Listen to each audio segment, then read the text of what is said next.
Some people want to be right, others want to get better. And here's one way to figure out which one you are. I'm Brian Ford. Welcome to Self-Improvement Daily. One of the most foundational ingredients to building a thriving and fulfilling life is having a growth mindset. Tom Bilyeu argues that having a growth mindset is evidence that you have the only belief that matters. And it goes, if you believe that when you put time and energy into getting better at something, you'll actually get better at that thing.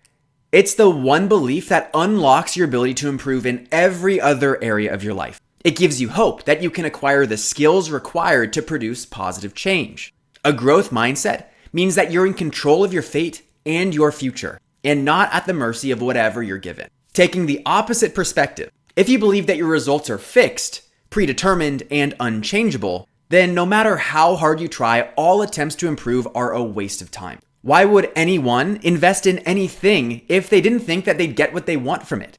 I wouldn't either.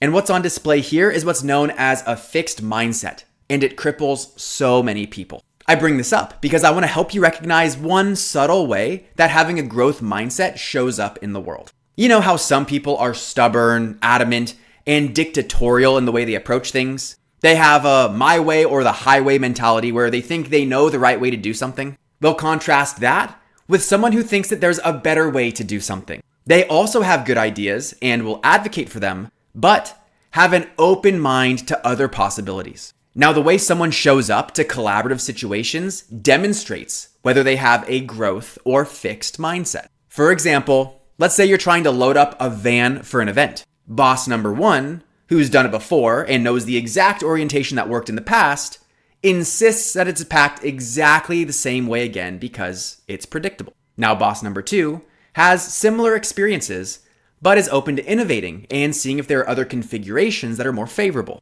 Perhaps there's a way to pack the van so that the passenger seat is open and you don't need to take a separate car to the event. Boss number one has a fixed mindset that accepts reality as it is and doesn't think to improve upon it.